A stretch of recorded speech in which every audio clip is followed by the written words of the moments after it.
couple of teams that look to be in the Eastern Conference playoffs faced off last night in North Carolina, with the Pistons heading into Charlotte to play the Hornets. This one got interesting at the end. It was a very tight game at the end. You get to the last possession, and we've got Jeremy Lamb here hitting a game winner. But there was a little bit of controversy. Malik Monk ran onto the floor during the shot, and then they called a tech on him. And then here we have the GOAT slapping him on the back of the head.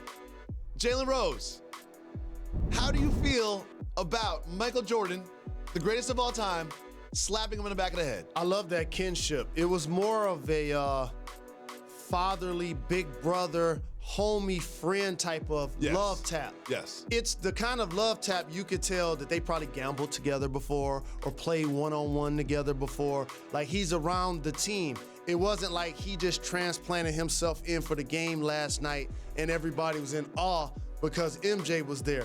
So I appreciate that. He's the only owner in the history of sports that could get away with that and we not look at it some Steve type Ballmer's of way. not doing that. No question about it. And so, I appreciate that he has that level of respect and friendship with players that all idolized him. Like, just think about this. The rest of the world that doesn't make it to the NBA idolize Michael Jordan. Buy his shoes, hang on every word that he says, and can tell you everything about his career. Imagine how a player feels. Of course, if you're dedicated to the game, you sacrifice your entire life to play the game, going to practice in high school and in college. Hold up. Now you make it to the league and play for a squad? Hold up.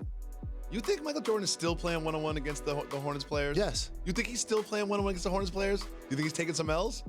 Yeah. He probably takes some L's. Yeah, he takes some L's. He probably does. Of course, you can't win every one-on-one game. Yeah. He gets defensive slide. How else? He probably cheats. He probably calls every foul. No question, and it's a great way for him to stay in shape. Well, he needs to play some more one-on-one then.